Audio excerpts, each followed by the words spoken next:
Okay. Hopefully everything is working okay. If it's not, let me know. Just oops. Check on my settings. Okay. How's everybody doing?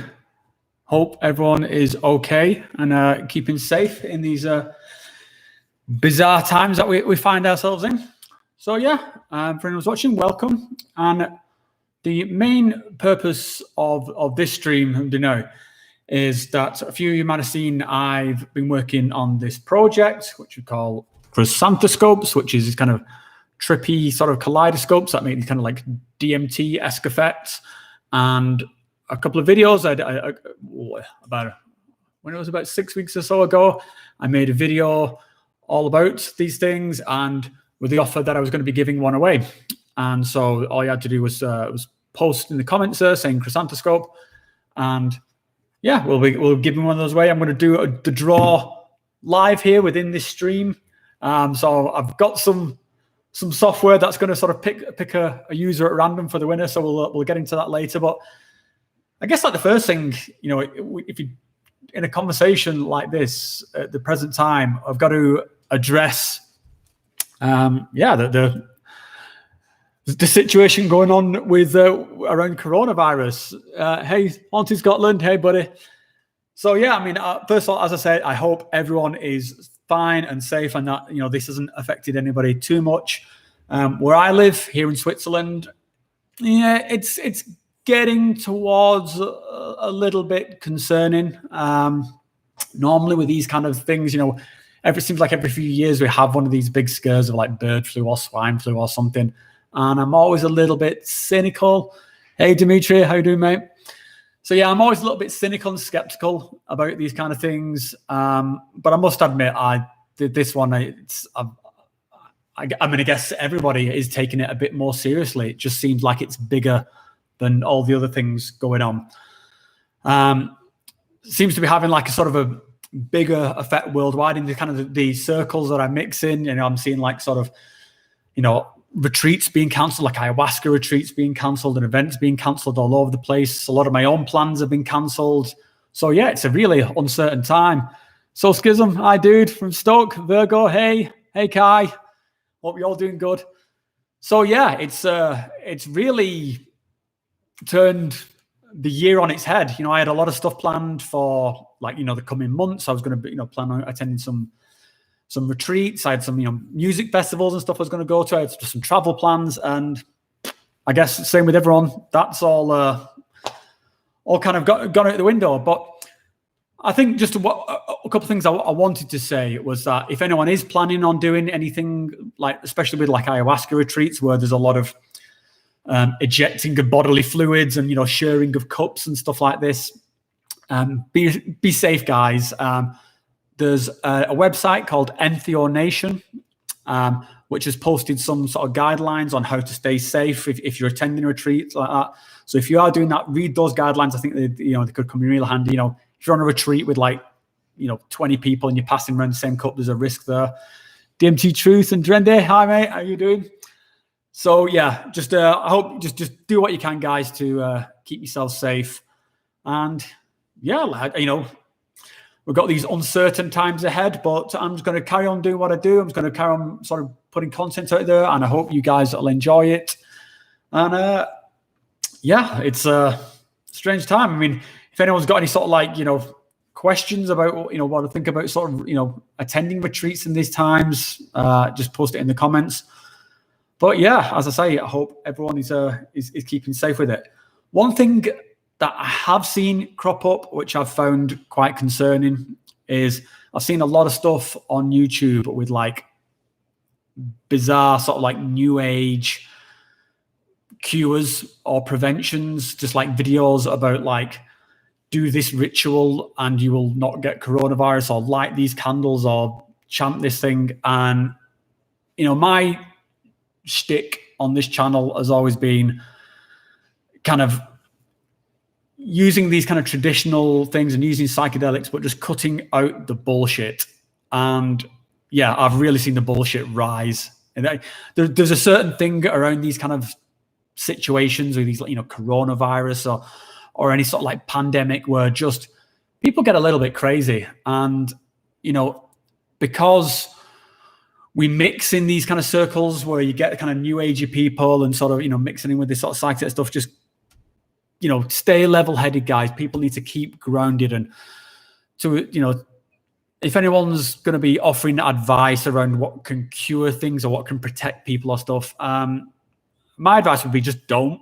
Just don't. You know, you're not a doctor. You're not, you know, not like, see, don't make extravagant claims about what's going to keep people safe unless you know for a fact it is. Because, yeah, I've seen some really fucking, yeah, strange stuff where I was wondering whether people were being sincere in their beliefs about, like, do you really believe this, or are you just cashing in on it?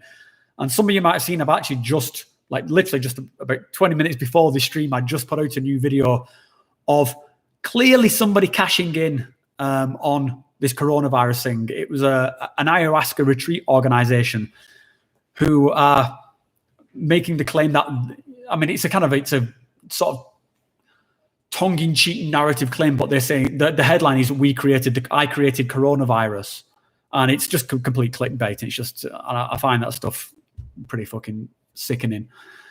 Anyway, we can talk more about that later, but before get away from all this grim, dark shit, and let's do something happy and find a winner for this awesome Chrysanthescope. So this is probably the one that we're going to be giving away. So you can see it's kind of been branded with my sort of like channel icons and stuff on here. And these are supposed to be like kind of like ayahuasca vines. I gave a few of these away at like ayahuasca retreats one time. And yeah, the way we're going to do it is that we're going to, I've got my laptop over here, and I just want to be completely transparent about how we're going to pick the winner for this. So I'm using a website called Random Comment Picker, which is pretty pretty self-explanatory. And what you do, so you link the video in there, and you get it to filter the comments for a word. So the criteria for the competition was just post a comment saying Chrysanthescope, and it will also filter out duplicates. So if somebody posted a comment like 10 times, then they're only going to get one entry. So it's kind of fair to everybody. So let me just make sure I've got this set up correctly. And good luck to everybody who entered. So yeah, filter duplicate users, filter comments based on Chrysanthescope. Okay. And now the moment of truth, I will press the button and we'll see who the winner is. And what will happen when you get a name, who's a winner, and then, yeah, I'll message that person back in the comments, and hopefully they'll come forward and I'll get their address details and send it to them, assuming that things like the post are still working. Yeah. Does anybody know? Can letters and stuff still being delivered? Would packages be delivered, or is that a risk? I don't know. It's yeah. Hopefully, anyway. I'm really pleased with this project. It's something I've been working on for a while now, and I'm working on it with another person who lives in the town where I live. The person who's got like the laser cutter and 3D printer for doing all this, and I've not been able to see her for since this virus thing, because we're all kind of like sort of semi-quarantined here in Switzerland. It's quite serious. It's because we're quite close to the Italian border. Anyway, I'm going too much into coronavirus territory, so let's find out who's the winner. Start raffle and pick random winner. Okay, good luck, everyone. Ooh, it's fancy. Ooh, it's picking all the things, going through all the different names. And the winner is, okay, Advaita Shulgin. I'll type this in the comments just so everyone can see this. Advaita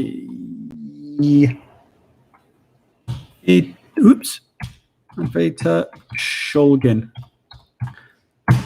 That is our winner. So, yeah, Advaita, if you're in the stream, just contact me through my Gmail address, which is in the channel banner. Otherwise, I'll be contacting you. I'll post something in the comments, and there you go. Now, I know for everyone who didn't win one, you're disappointed, but I have, I have had a bit of some thoughts about this, because this one, this one is kind of like, Yeah, I would say it's probably as close as like to like the production one as we get. This was like the one we were like, okay, we're super happy with this. But I've actually got quite a lot of quite a few of these lurking. We've got quite a few prototypes, which are all really good. They all make the really trippy effects, but the finish on them isn't quite as nice, and they're a bit they've not got the logo and stuff on.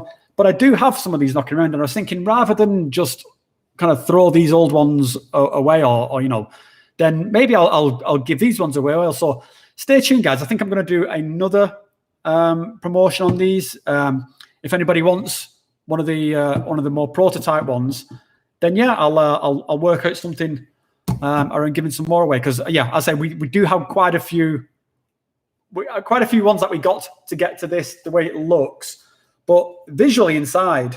Let me just see if I can actually get the effect to work on this live stream. No, it's just the camera's not good enough contrast. But yeah, visually they look as good, but on the outside they look a bit sort of cheaper and a bit sort of not quite as good. So stay tuned, guys, and maybe we'll give some more of these away. But I can't do it all at once because the shipping costs are quite much. So maybe I'll do it like sort of next month. I'll do another one, and maybe the month after that I'll do another one, so I don't get sort of just swamped in shipping costs. But congratulations to Advita, and awesome. And second of all, thanks to all you guys who showed an interest in this. It was it was really rewarding to see that people were interested in it, and it's like I say, it's something we've been working on for a while now, and I'm really pleased with it, really proud of it, and so is my sort of co-conspirator on it. There's a lady called Julia, who's one of my good friends, and it's good to be able to. I want to share these with as many people as possible. I know I can see that Garrett's in the comments here, and Garrett's a guy I was on retreat with last year. We were on Ayahuasca retreat, and that's where I gave away one of the first ones of these. I made it for the retreat center. It had the retreat center's logo on it here, and I gave one to those guys. And they've got it still there. That's at Arcadia Downtime. If you want to see trip stuff, then they've got one of these with their own logo on it. And I also gave one to the guys at Ayahuasca Spirit, so they've got one as well. So there's a few dotted around, and I'll give a few more around. But it's it's my little pet project, and I'm really sort of stoked that it's coming somewhere. I think at some point we'll be making like a kind of an Etsy page and sort of let people buy them. But again, with all this virus stuff going on at the moment, it's kind of tricky to know. As I need to talk to my co-conspirator, who I can't talk to at the moment. Crazy times, dudes. Let's just see if there's some comments in the questions. So we've got here. Rodolfo, greetings from Brazil. Oh, thanks a lot, mate. Greetings to you too. Gender, it's a perfect time to consolidate and reflect on previous experiences at retreats. Silence is underrated, I think. Yeah, that is a really good comment, Drende. Now, I spend a bit of time on various online communities for psychedelics, and I saw a comment today, and it rubbed me up a little bit the wrong way.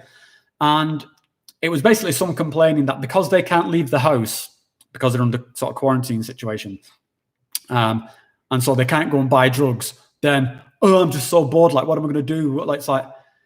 And that stuff, it kind of pisses me off, those kind of comments, because I always just think, we are these creatures of literally infinite possibilities. The contents of your own mind are just endless. There's all these, you can do anything. You can just listen to music. You can watch a movie. You can just be with your family, be with your own thoughts, meditate, learn an instrument, read a book. There's all this stuff you can do. And for people who are just like, there's nothing to do. It's like, you don't get to, you don't get to be bored. It's like you can do anything. There's so much potential within each one of us. Just tap into it, guys. Just spend time with yourself and go for it. Go and do something creative. So totally agree, Drende. I think it is a perfect time to consolidate, and that's certainly what I'm doing, because in the town where I live, which is kind of quite a small town, and it's at the moment it's pretty much don't go anywhere. You can leave the house to go to the supermarket and get essential supplies, and that's it. That's pretty much all you can do. So we just kind of spending time indoors, and I've been sort of making videos. I've been going through old footage. I've been sort of, learning some new skills about some editing stuff. So yeah, I mean, I think if you just put your mind to it, there's plenty of stuff you can do. So comment from Simone here. Hello, what do I think about Rhythmia in Costa Rica? Yeah, Rhythmia, I think is, I mean, there's a couple of retreats in Costa Rica. So Rhythmia, Soltara. I think there's another one that I can't remember the name now. I would say for most of those retreats in Costa Rica, they all look pretty awesome. I mean, honestly, if I could do, I would probably go tomorrow because they just, Rhythmia, it looks great. It honestly looks great. Soltara looks great.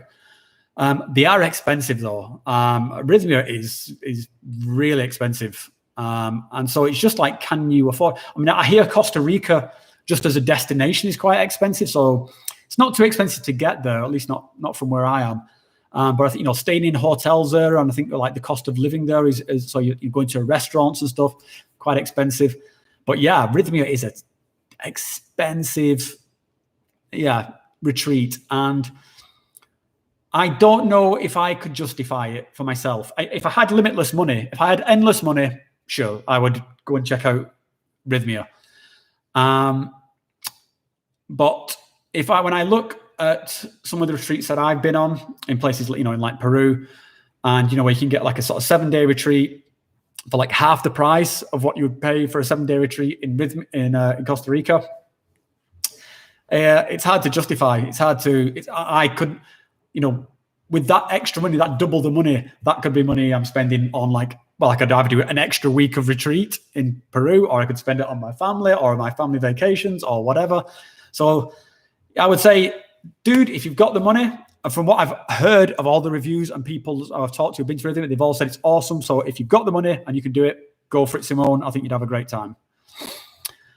Voidberg, hey, just tuning in, greeting from Norway. Yeah, greeting to you, mate. Lewis, have I ever tried iboga?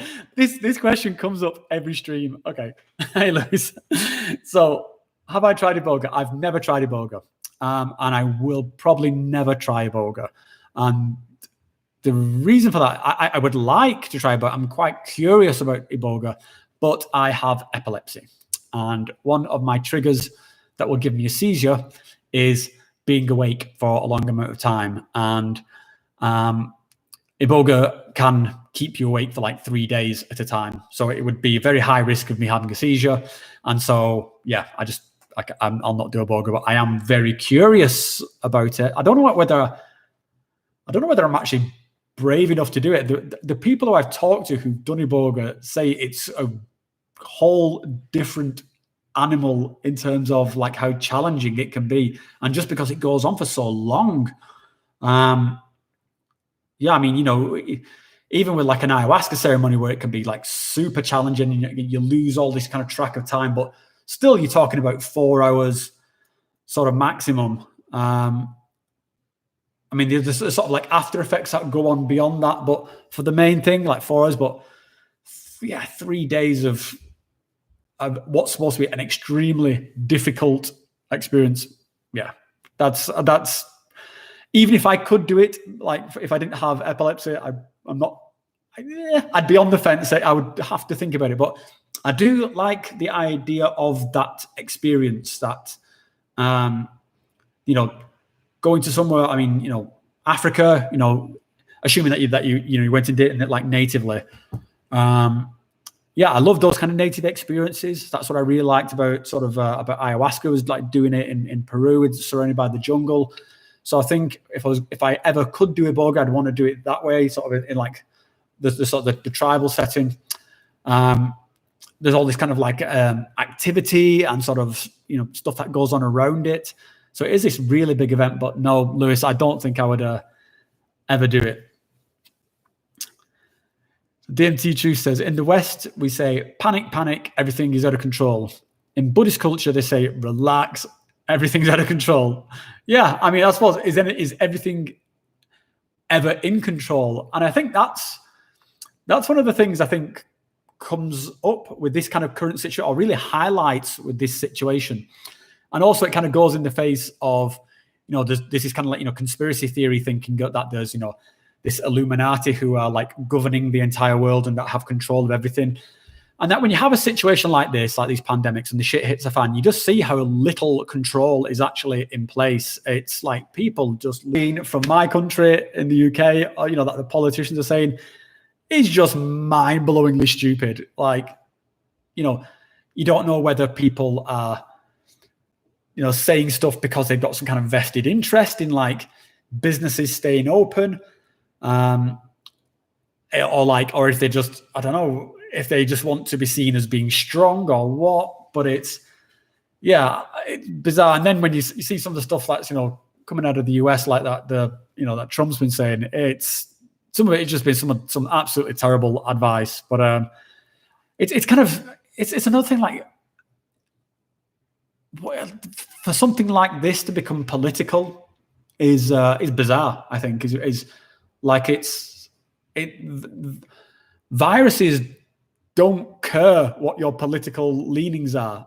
So, you know, and if people are, you know, going to get sick, then I don't get why this becomes such a political topic, but it does. Same with everything, isn't it? It's from Swisskowski. Hey, mate, there's a really great center in Tarapoto called Lotus Vine Journeys. I've not heard of that one, mate. I've not even heard of Tarapoto. Whereabouts is that? But yeah, maybe I'll look into that one. Virgo, I'm planning to smoke DMT for the first time in the next weeks because I finally got my hands on it. Any recommendations for dosage? Start small and work my way up, or go for the breakthrough right away?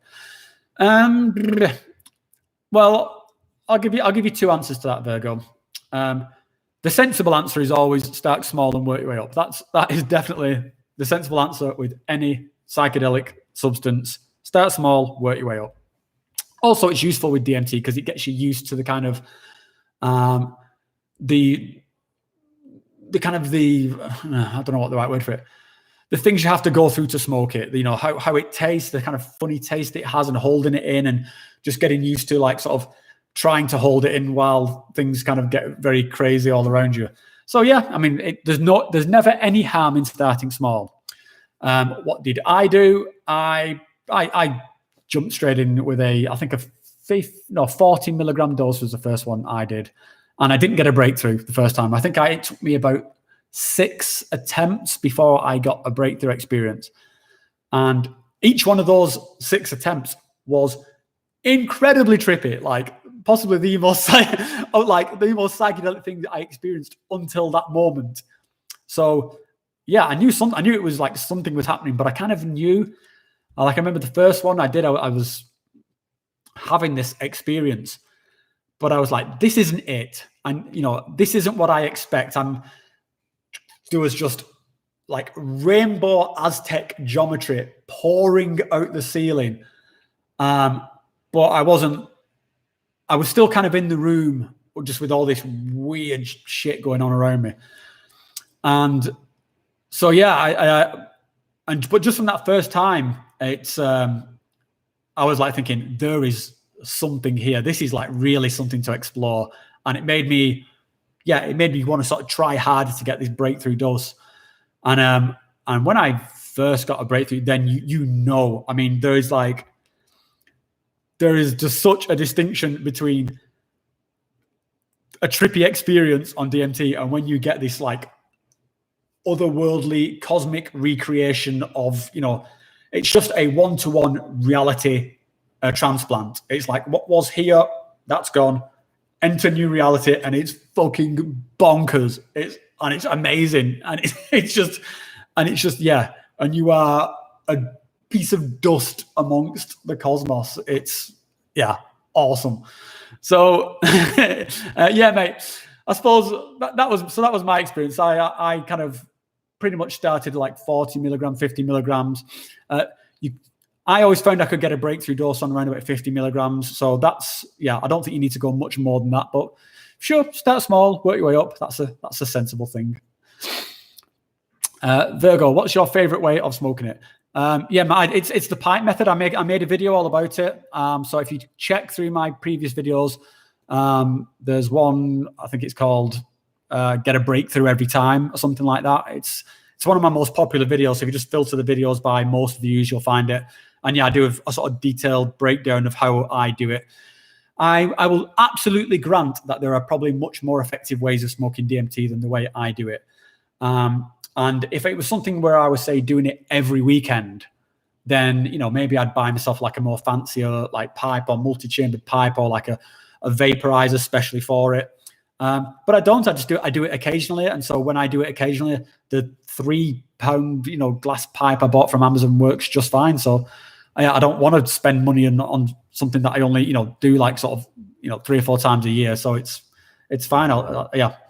But yeah, I've no doubt there are better ways of doing it than the way I do it. But the way I do it works. It really works. So yeah, you can spend £3 on a glass pipe, or you can spend 200 quid on some fancy electronic vaporizer. I'm sure the vaporizer is better, but yeah, I don't want to spend 200 quid on that. So that's my favorite way of smoking it.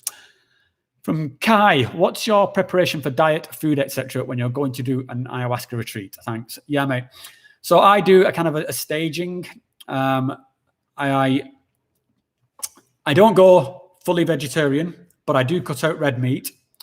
I normally try and start about like 4 weeks before, and I'll do it in like stages. So the diet gets progressively more strict the closer I am to the retreat.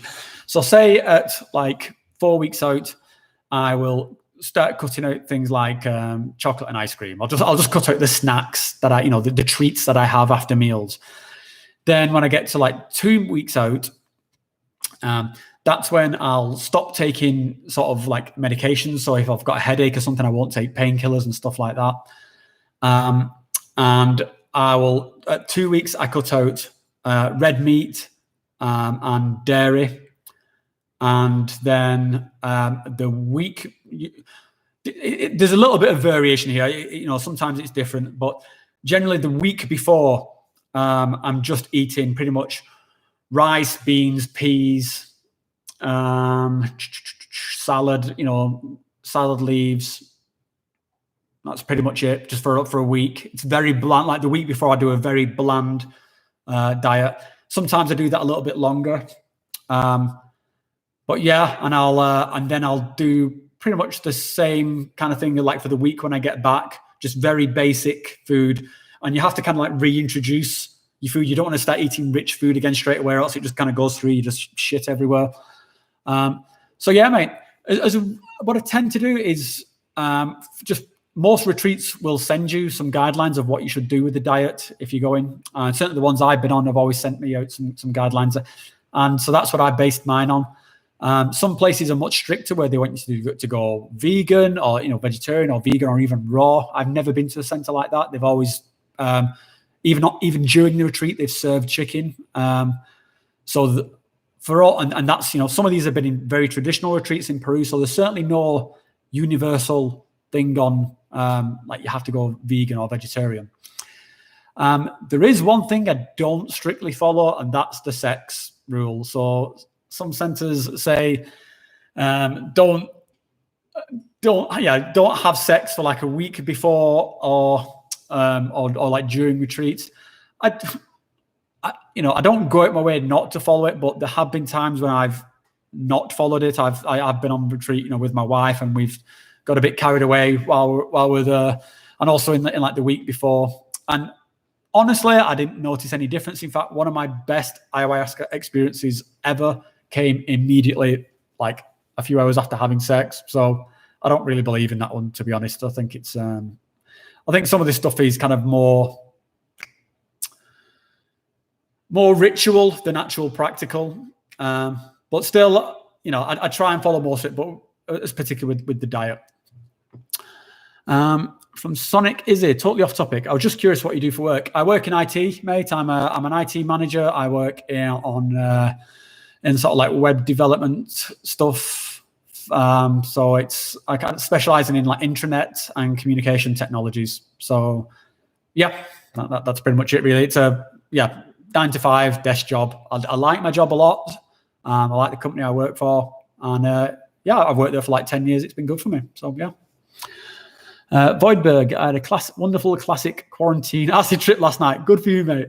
with many great musicians by my side coming through my headphones. I just want to thank you for the spiritual guiding you do here on YouTube. Oh, well, thanks, mate. And, thanks to you guys for, for being, part of it. For, I really appreciate these chances to interact with you in the comments that you guys post in my, on my videos. So yeah, mate. And I think what you just written there about, this ties into what I said earlier about, just spending time with yourself and listening to music. I think, just doing a bit of psychedelics and listening to some music, I think is one of the greatest pleasures in the world. I mean, there's all these things where you can go on ayahuasca retreats and do all this healing, but just sitting there with some awesome tunes in your bedroom, having a few bit of mushrooms or take some acid or whatever, and just being lost in the song, particularly if you've got like a good sound system or put some headphones on, and just, or even when some, if you, what I like to do is a lot of times is put on playlists, so that playlists that are not mine, so that stuff will pop up that I've never heard before. And sometimes you just hear the most amazing songs, and granted, it's probably amazing because you're high as a kite, but just hearing something for the first time and you get that thing like, fucking hell, this is amazing. It's just such a great thing just to remind you of like the joys of being alive, and just to be reminded how creative, people can be. And I'm sort of putting together a video at the moment about one of my mushroom trips, which is when I had one of these experiences where, just listening to stuff that I had never heard before. It was just through like a kind of Spotify. I think I went on Spotify. I was looking for like, psytrance or trippy tunes or something like that. And some of the stuff that came through, I was just like looking at my wife, and we were like, fucking hell, what is going on? This is so awesome. Like the awesomeness just could not be any more awesome. And it's one of the great things about psychedelics, I think, is just these moments of like pure joy that you can get from something as simple as like listening to a piece of music, or even listening to music that you might already be familiar with. I remember one of my favorite experiences from when I was a teenager was camping out in the back of my friend's van, and we were listening to Alice in Chains' Dirt. I don't know if any of you know that album. It's amazing. It was one of my favorite albums as a teenager, and it's just all about like being incredibly high. And yeah, Alice in Chains' Dirt on acid is amazing. Anyway, so and I'm glad you're having some good experiences with Voidberg. Really good. Minty Love, my old mate Minty. Somebody please ask him to describe the taste of Syrian rooty. I just love his face when he's like a bulldog chewing a moss when he's speaking of this. Okay. So what Minty's talking about here is that, there's been a few times when I've done oral DMT, and I actually made a video about it. You can get like an ayahuasca-esque experience by drinking an MAO inhibitor, which is what the ayahuasca vine is, but also the thing called Syrian rue that you can drink, and then you can basically eat DMT then and have a kind of a much longer, like multi-hour experience. I've done this a few times, and I had to make some Syrian rue tea to do it. And I know Minty, he's a big fan of Syrian rue, and I like the experience of Syrian rue, but the taste, oh my God, the taste is horrible. Like, I do not know. Yeah, it put me off doing this thing just because the Syrian rue tea is so foul. And you don't even have to drink it. If you just make the tea, it stinks. It smells like the sewers have like clogged up, like there's like 10-day-old shit just fermenting in your sewer pipe. So yeah, mate, let's not go down that road. Voidberg, what are your thoughts on Changa? I guess you're saying that. Changa or Chaga? If you talk about Changa, mate. I mean, Changa, it's like another way of doing DMT. So I believe this mushroom had potential. I don't know. Is it Changa then you talk about? I believe this mushroom had potential to push the symptoms of coronavirus down. I've been drinking a lot lately. Live in the woods. I've got no problem getting it. In that case, mate, like I say, I don't know anything about that. So I'm trying to avoid making statements that I'm not qualified to make. But yeah, I mean, if it's something that you know about or is part of the culture, then go investigate it and let us know. But if you are telling people about that, then make sure you do it in a controlled way, mate. Don't make any sort of extravagant claims. From Siskowski, Tarapoto is a 1-hour plane ride outside of Lima. All right, mate. I've not come across it. Lotus Vine Journeys combines the medicine with Buddhism.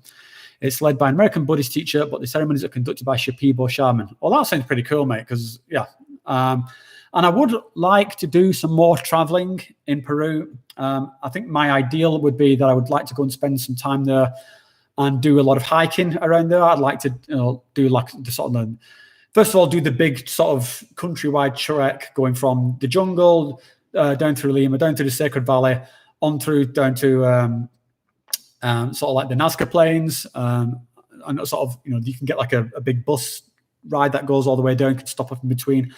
There's a lot of like hiking routes through just these serene, amazing mountains and stuff like that. So yeah, I'd really like to do that. And maybe at that point I'll stop off at Tarapoto, but thanks for the tip, mate. From Bob Dyn, what do you think is the best drug for self-insight or healing?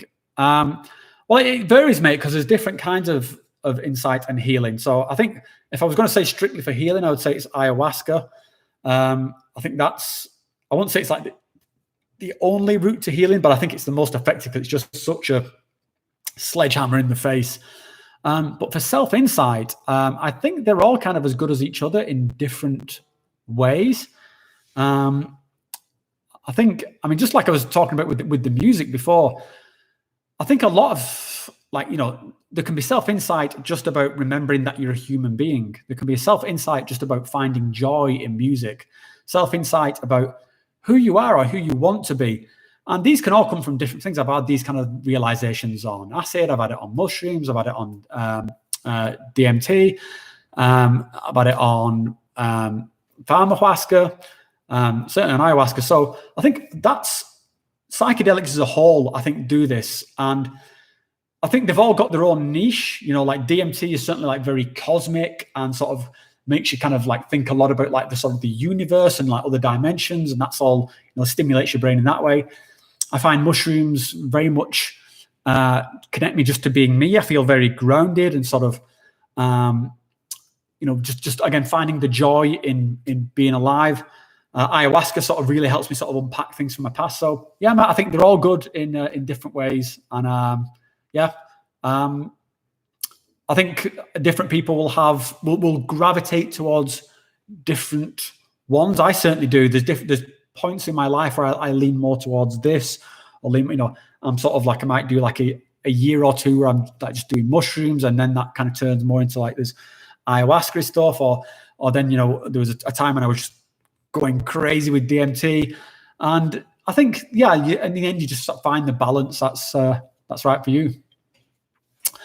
From Minty again, a sensible one. Good, man. In your experience, is it possible to break through without being convinced that you're actually in the process of dying? I think so, mate. I'll be honest, I don't have that experience. I mean, I have had the experience of feeling like I was dying, but that was on ayahuasca, and it was a fucking horrible experience. And yeah, I was fighting it a lot. On DMT, I've not had that. It's so powerful that I don't even get the chance to have those kind of thoughts. It just, even by the time that you're sort of having that thought, you're just being whisked along on the cosmic roller coaster, and it's that. I did have one time which was kind of the scariest moment I ever had on DMT, was it was doing all the kind of hyperspace shit, and then it just went black. And it kind of like said to me, like in like kind of like Matrix-esque lettering, like system crash. And then like a voice in my head said, like, this is what it looks like when it goes wrong. And I was thinking, fuck, is this it? I mean, is this what happens when your brain breaks? And then it just kind of picked up again and went away. But for that moment, I was like shitting myself. But I've never had it on DMT. I've not had the kind of like, I'm dying. I've had the sort of like super irrationally scared of doing it, like where I was like, oh my God, just like, and you really have to psych yourself up to do the part, but not the sort of the fear of dying. Soul Schism, love Alice in Chains. Yeah, great band, mate. I really miss like the story of like Lane Staley and what happened there is terrible. But yeah, a great band, and I still go back and listen to Dirt. Like it's one of my favorite albums. From Bob Dylan, does anything from Carl Jung, Theory of the Mind, i.e. shadow, animus, etc., seem to come true when on drugs? I would say yes, mate. I'm kind of a pseudo subscriber to Jungian stuff. I'm doing some work at the moment with a Jungian psychologist. I'm not in therapy. What's happening is I live in Switzerland, so the kind of Jungian psychoanalysis is a big thing here. And there's a group that I'm a member of, which is a sort of psychedelic integration group, and it's run by this person who is a Jungian psychoanalyst. So she brings a lot of these ideas and concepts into the group. Also, my wife, she's interested in it, so we talk about these kind of concepts, and I think it makes a lot of sense when the Jungian concepts. When you talk about them in terms of your psychedelic experiences, then they do sort of make sense. So things like concepts like sort of ego and the shadow. Again, I'm absolutely no expert on these, so I'm not going to try and go too deep into it and make an idiot of myself. But a lot of like facilitators talk about stuff like this on retreats, and I find it fascinating. And whether they're actually like rock solid true or not, I think they're useful tools to use when you're trying to unpack these experiences. So particularly when you're on a retreat and you do these group shares in the morning, you have like the sort of a ceremony where you have you've had your ayahuasca, you had your experience, and then you try and unpack it. And some of these concepts, the light, the dark, the ego, the id, the sort of the shadow, they're very useful at just sort of being able to untangle and this kind of spaghetti of ideas that sort of just come flooding out when you have these experiences. So it is something I mean to look into a bit more, but yeah, just finding the time. Boyberg, chaga is a mushroom growing on trees. All right, mate. It's like a plate mushroom, I guess. I think that's what I might be talking about. But yeah, I don't really know anything about it. Virgo, any experiences with solo retreats where you isolate yourself for a period of time or other meditation retreats? Okay, not yet, but I do plan on doing. So this was actually one of the activities I had planned for like now. And yeah, just didn't happen. But hopefully at some point this year, I would like to do an isolation plant diet. So I think originally I was planning to do this in Pucallpa in Peru. I was probably going to do this with Ayahuasca Spirits. They have a center out there in Peru. And yeah, I basically doing a plant diet. So this is not where you're focusing on so much on ayahuasca, but you're focusing on dieting a certain plant. And I was going to do this for like 2 or 3 weeks. And as part of that, you spend your time in isolation. So it's just you, your journal, you're in the middle of the jungle, so your phone doesn't work. There's no reception. And yeah, it's just you and your thoughts, and you've kind of got to come to terms with that. And apparently it can be quite challenging at first, but then very rewarding once you get through it. So that's something I'm still planning on doing. Meditation retreats, I'm not sure about something like that. I do meditation, but I do it in like sort of 10, 15 minutes here at home. The longest I've ever meditated for was like 30 minutes. It's something I would like to be able to sort of do more, but yeah, I struggle with. I get lost in thought very easily. You can probably tell when you're watching me how quickly my sort of speech patterns changes. Like new ideas pop into my head constantly. So yeah, when I'm sat there meditating, I just instantly find myself thinking about like what video I'm going to make next, or or about that comment that I need to answer to. Probably minty. So. Yeah, I think it would be good for me to do a long-term meditation retreat. But yeah, again, it's just finding the sort of time and prioritizing things. But yeah, at some point, I think I'd like to do it. From Lewis, Terence McKenna speaks about smoking cappy leaves while on mushrooms in his book. He called it vegetable television. That's awesome. I've not read that. I think I've read stuff about Terence McKenna taking an MAO inhibitor before doing mushrooms before. I think he talks about this in he was doing this when he did, what's it called? The experiments at La Chuera, this moment when Terence and Dennis McKenna, when they were very young and they went off traveling to Peru and they just found themselves in this village just full of mushrooms and just did incredible amounts of mushrooms where like Dennis McKenna was high for like 6 weeks or something, like permanently high. So yeah, I think they talked there about doing a sort of an inhibitor and then doing the mushrooms. I've never done that myself. I've only ever done the inhibitor to do DMT.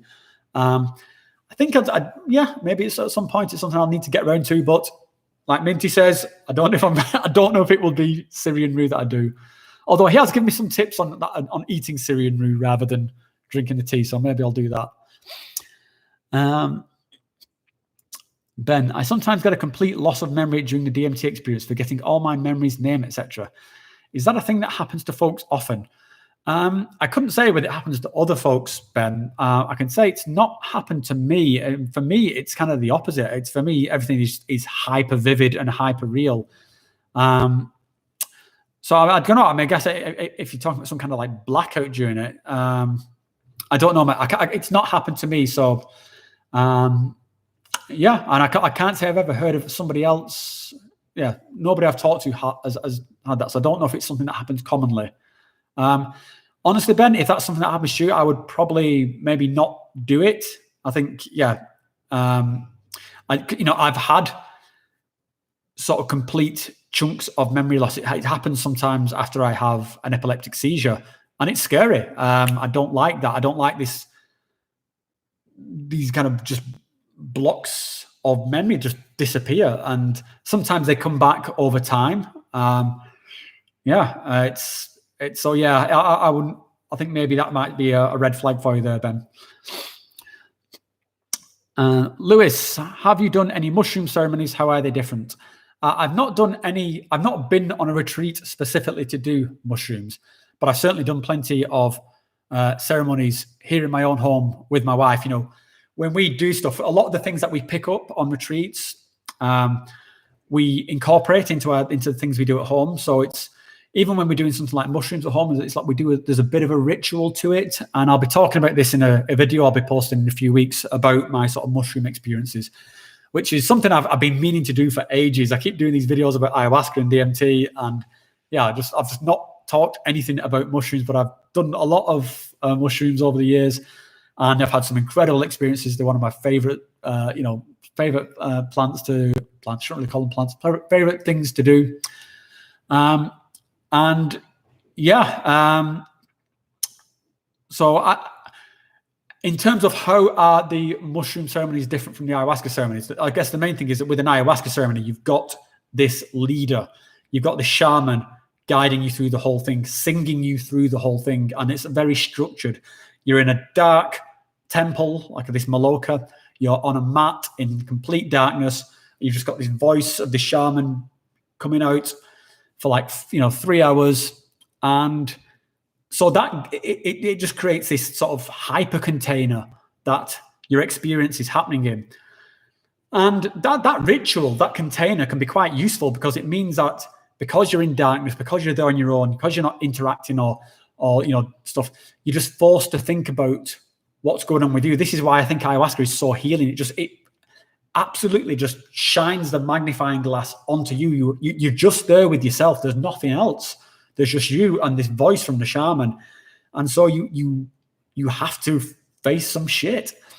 And when I do stuff at home here, my wife, again, we do a little bit of ritual. We sort of open the ceremony, close it, but then we'll do a lot, we'll dance around and we'll cuddle, and there'll be some moments where we sort of, lost in our own thoughts.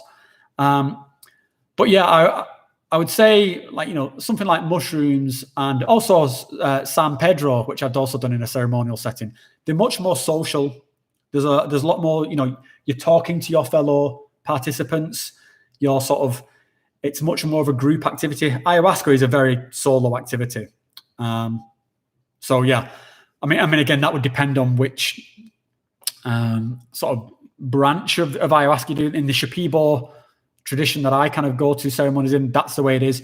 There is this other tradition called Santa Daime, whereby it's very much more, again, social, very singy. Everyone's singing along and everyone's clapping and dancing and stuff. So yeah, different things. Virgo, I had a pretty different mushroom experience a few weeks ago. 5 grams of golden teachers, 2 gram, second time 5 gram, where I was purging a lot and very little visuals and insights. Very confusing stuff. Any thoughts? Yeah, I've also had experiences like that. I think that's one of the things with with mushrooms. They can be very tricky. I've had mushroom experiences which have just been like awesome and amazing, and everything's just like, loved it. And I've had a similar amount of mushrooms, even from the same batch of mushrooms, and just had like very difficult, challenge, like unpleasant experiences. And I'm not sure, like, so I find that mushrooms can change on you a lot quicker. Like with something like ayahuasca, you can normally tell if you're in for a rough night. It's just rough from the beginning, and you kind of have a rough part, and then you kind of come out of it. With mushrooms, you can be having like an awesome time, and then it just flips on you, and you're like, it's like, oh, it's all uncomfortable now. So yeah, all I can say, Virgo, is I've had similar experiences. What I always try and do is try and stay positive from them. Just try and look and just think about maybe what was the factor there that maybe sent it into a sort of an uncomfortable place. Was there something there that was on your mind? Always try and even when you've had a bad experience or an unpleasant experience, try and look for the positive in it. So that would be my only advice there. Lewis MSG, hey livestream, hey mate. F4 Frankfurt NCO. I smoked quite a lot of DMT and Changi in Australia for around 3 months. We also had a couple of different smoking blends that we could mix together, MAOIs. I plan to use mushrooms to get over an insecurity height. I suspect a cosmic slap in the face if I use Mother Ayahuasca for that, though. I'm only 23. I've known people a lot younger than you, mate, who do ayahuasca ceremonies. I've been in ceremony with, like, sort of, I think the youngest was like a 19-year-old. So I don't think you can be too young for ayahuasca. In the jungle, the kids in the villages are doing it like 12, 13, 14, and they're drinking ayahuasca. A lot of like apprentice shamans start very young. But yeah, it's definitely a slap in the face. To use mushrooms to get over an insecurity, I think, mushrooms can be a really good tool. I think if you use them, I think when you've got something like that, something that you want to work on, there's the stuff I was talking about earlier, like listening to music and it just being awesome and stuff like that. I think if you're wanting to work on something, then I think silence works better. You can have some music on at the beginning or whatever to sort of like, deal with the come up and get yourself in a positive mood. But then make some time for silence and just spend some time and just think about this. Think about why it bothers you so much, and just how you sort of, what your perception is of this insecurity, where you think the insecurity sort of comes from, and just learn to sort of try and focus on loving yourself. Because I would say mushrooms can be just as effective for that to get those kind of insights. Hey man, do you do one-on-one guiding, being a trip sitter, or just spiritual talks? I trip sit for my friends and my wife, and that's about it. I've not gone down this kind of path of wanting to be a facilitator, because it's a lot of responsibility, and to be honest, I don't think that's my calling yet, at least. I know from when I've been in ceremonies and I've had difficult experiences, I know the kind of the burden that you can put on another person. And, there was one time I was having a really difficult experience with ayahuasca, and I just needed someone to sit with me and just hold my hand. And there was this guy though, he was also called Rob. He was just an angel. He just sat with me, was holding my hand like, "Oh, you're doing great, man. You're doing great." I was like, "Thanks, dude." I was like, I was just all fetal, crouched up.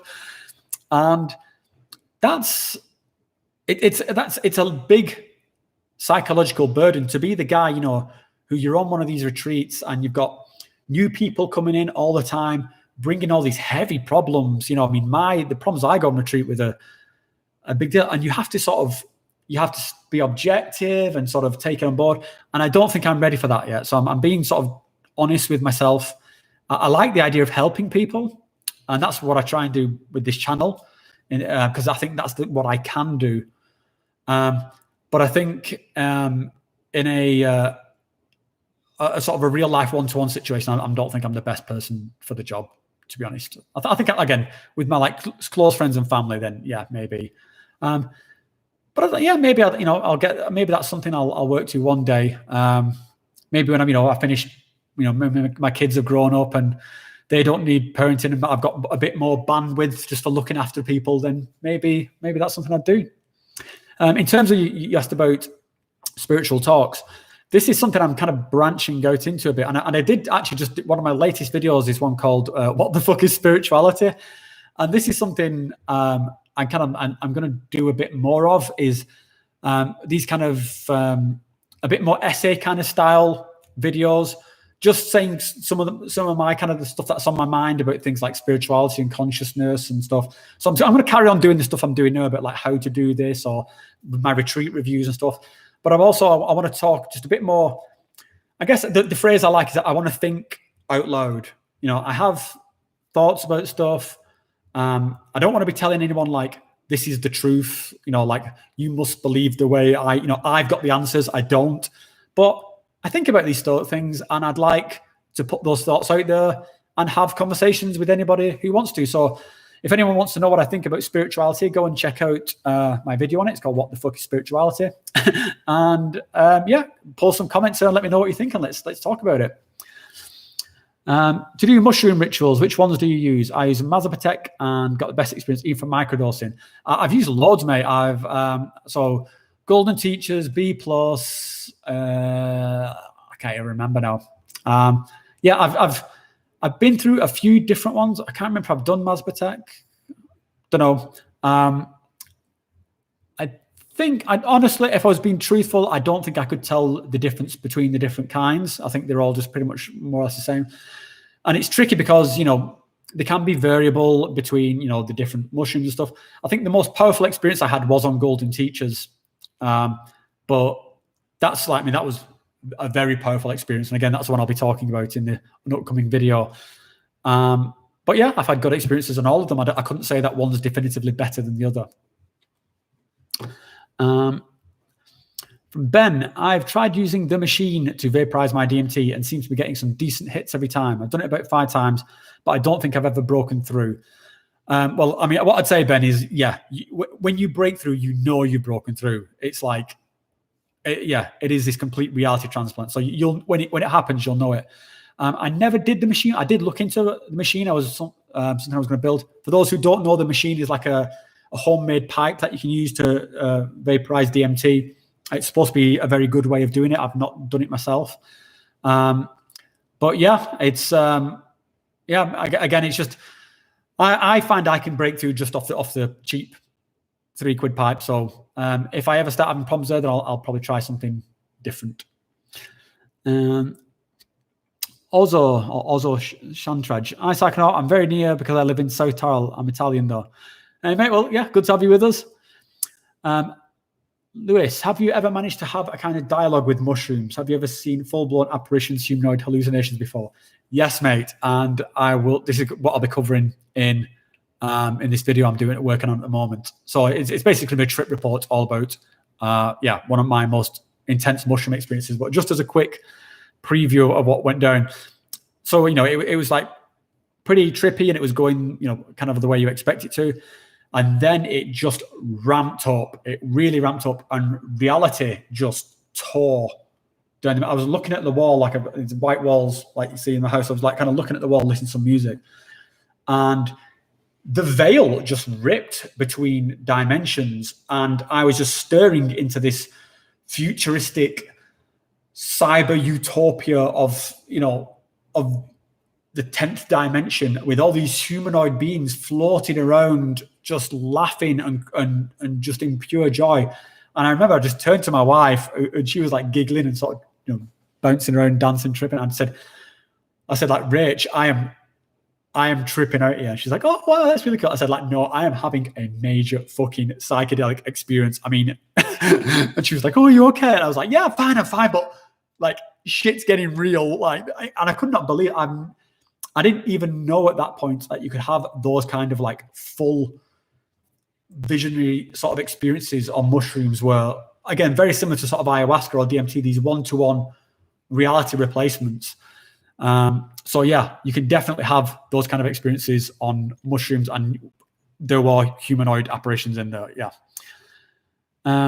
Also, some hint where I can get DMT except to take the car. I've just done a video about this, mate. If you go into my channel and watch the video, how to get DMT, hopefully that'll answer your question.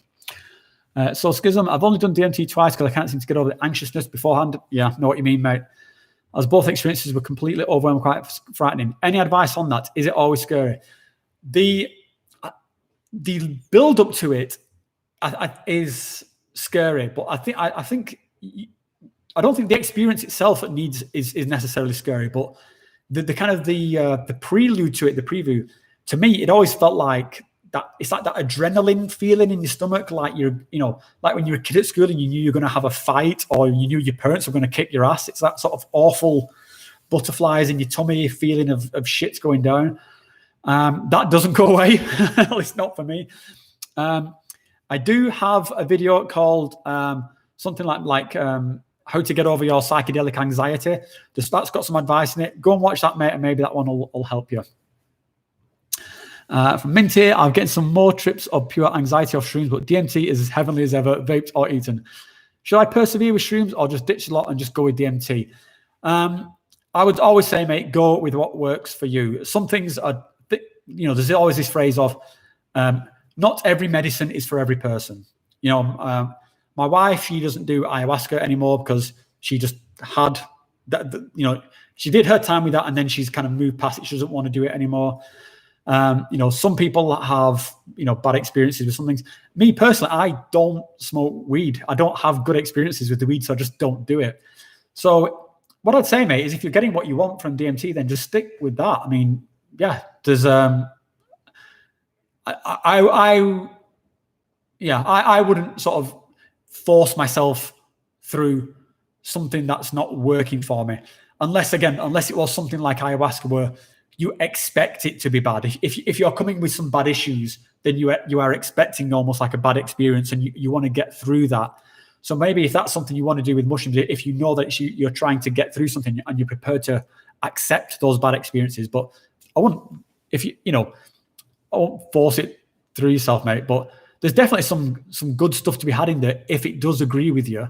But yeah, don't give yourself a shitty time over it. Okay, guys, so we're going for about an hour now, so I'll just wrap this up. The last couple of questions. Virgo, thanks so much, mate, for the answers. Live stream really resonate. Oh, cheers, dude, and thanks so much for your comments. And again, I love interacting with you guys like this. So thanks so much for joining. It means the world to me. And thanks for watching my content. From Bob Dylan, is there a psychedelic it's safe to do by yourself as a first timer? I'd always recommend you have someone with you, mate. It's not that they're not safe to do. It's just, be sensible. They can be, you don't know what to expect the first time. And so just have someone with you. It's better safe than sorry. From Strecklock, I'm planning to smoke DMT for the first time in the near future. Really curious how it will be like. Any advice for first timer? I would just say, go for it, mate, because when you're a first timer, that's the best position to be in, because all the stuff the other guys are talking about being scared, you don't have any of that. You don't know what's waiting for you. You don't know what's coming. So enjoy the naiveness of the first time. It's a beautiful moment. See, Lewis, Mazvatech, one of the purest strains. All right, mate, I'll look into that, and maybe I'll do some on my next one. Voidberg, I really think you're already on the path to achieving something much greater than helping just one person. I really respect some of the work with shamans, and we probably won't have them. Oh, thanks, dude. Again, thanks to you guys. It's being able to have, sort of conversations like this and the feedback from you guys. It makes it sort of so rewarding to do. So I'm glad that it resonates with you guys. And I'll keep doing it. And just thanks so much. It's awesome. I've really enjoyed this live stream, guys. I really have. So thanks so much. I've forgotten the name of the winner of the Chrysanthescope, but I'll post it I'll post it somewhere later on. So yeah, the lucky winner, I'll get this. Hopefully, if you were that person, then reach out to me through the email address. I'll get this sent out to you. And as I mentioned, I'll hopefully be sending some of these more out if people want them. Guys, love you all. Thank you so much. Sorry if I didn't get a chance to answer your questions, but maybe next time. Yeah, I'll do another one next month. And yeah, stay safe, guys, and speak to you soon. Bye for now.